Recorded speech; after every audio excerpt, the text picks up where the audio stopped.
Bago ka gumawa ng prosperity bowl para sa 2024, alamin mo muna kung ano-ano ang pwede at hindi pwedeng ilagay. Maligayang Pasko sa inyong lahat, naway kahit papaano ay naitawid ng maayos at masigla ang Kapaskuhan ng iba sa inyo. Merry Christmas everyone! Ready na ba ang lahat para sa 2024 Year of the Wood Dragon? Ang videong ito ay isa sa pinaka-importanteng gabay pampaswerte na maibabahagi ko ngayong 2024 Wood Dragon. Yearly tayong nagbabahagi ng paggawa ng Prosperity Bowl para sa ating mga tahanan. Pero ngayong 2024 Wood Dragon ay may ilang gabay na dapat nyong sundin sa paggawa ng inyong Yearly Prosperity Bowl. Ang 2024 Year of the Wood Dragon ay auspicious kung hindi mo kayang i-handle o hindi mo maunawaan ang mga galawan ng enerhiya at mga bituin, maaaring ma-overwhelm ka, Frenny. Leap year ang 2024 Wood Dragon, kaya naman narito ang ilang gabay para sa inyong pampaswerte mangkok ngayong 2024 Wood Dragon. Sundan nyo lang ang mga gagawin ko at mga ilalagay ko again kung ano ang nakita ng mga sangkap at anumang mga sasabihin ko, yun lang ang susundin, huwag nyong dagdagan o babawasan. Dahil gaya ng sinabi ko, iba po ang Wood Dragon dahil ito din ay nataon sa leap year kung tawagin.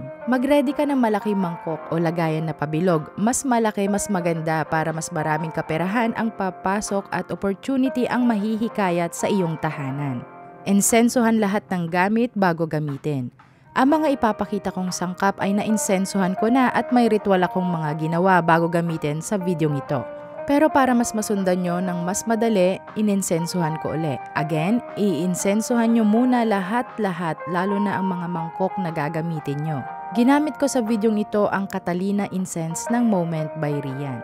After mainsensuhan, kumuha ka ng papel na puti at ballpen. Mainam kong blue ink ang ballpen for fast manifestation para sa 2024 Wood Dragon. Insensuhan muli ang gagamiting papel at ballpen together with dahon ng laurel na 2. Isulat ang nais na kahilingan sa papel at sa laurel. After maisulat, sunugin sa green na kandila. Para naman sa mga nagpapaalaga ng ritual sa akin at mga estudyante ko, gumamit kayo ng purple na kandila for this ritual. Pero kung subscribers kita, green na kandila ay pwede na. Sunugin niyo po ang papel at laurel sa kandila. Ang abo ay ilagay sa mangkok. After magawa, kumuha ng chili flakes. Ito ay protection at para mailak ang anumang papasok na swerte. Meaning, hindi labas-masok ang pera o kaswertihan, kundi maiipon at mag-uumapaw sa swerte sa 2024 Wood Dragon.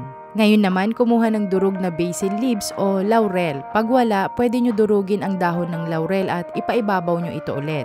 Huwag kalimutan ang cinnamon. Take note, uulitin ko, Wood Dragon ang 2024 kaya naman top 1 ang cinnamon sa pinakamaswerteng sangkap sa mga ritualan at charm na gagamitin nyo. Kumuha ka ng red ampaw at lagyan ng 108 pesos at ipaibabaw ito. Yan ang dapat gawin ngayon sa inyong mga prosperity bowl, mga Frenny, nasa ilalim. Simbolo din ito ng pagpapahalaga sa kayamanan nyo ngayong 2024 Wood Dragon. Lagyan ng cinnamon, kumuha ng buong bawang at ilagay naman itong muli sa gitna. Gawin lamang kung ano ang nakikita nyo sa video.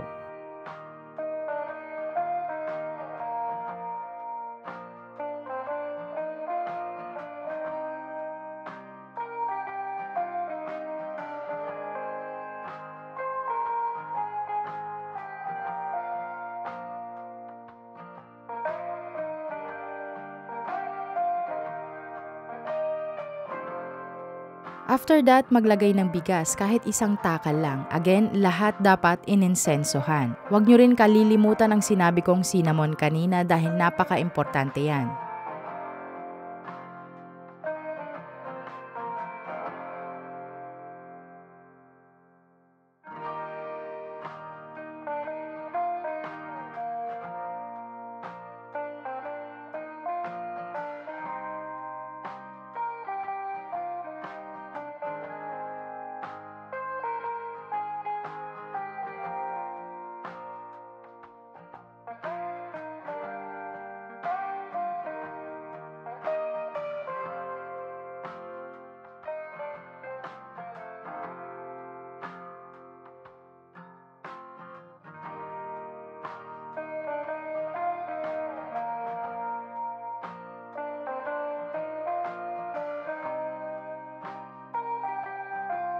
Pag nagawa nyo na lahat, lagyan ng asin at paibabawan ng buong bawang sa gitna. Lagyan ng mga cinnamon roll sa gilid, pwede din ang durog na laurel.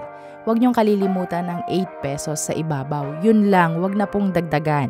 Pwede maglagay ng marigold sa gilid and you're good to go.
Tandaan na dapat nakasunod-sunod kung ano ang ipinakita ko, kung ano ang nakita nyo na ginawa ko sa videong ito, dapat ganun din po. Ganyan ang kailangan nyong gawin sa inyong prosperity bowl ngayong 2024 Wood Dragon. Hindi po kayo gagawa ng mga nakasanayan nyo o mga ginagawa ng iba. Respect po. Respect the Dragon's era mga friend. Tatandaan nyo ang sinabi kong yan para ipasok din ng dragon ang swerte.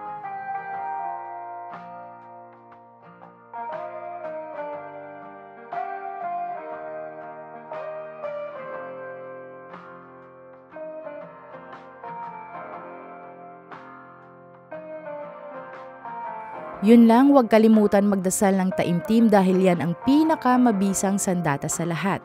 Samahan ng sipag at diskarte para ang buhay ay swerte-swerte. Hanggang sa muling aralin, salamat sa pakikinig. Pasensya na po sa aking paos na boses.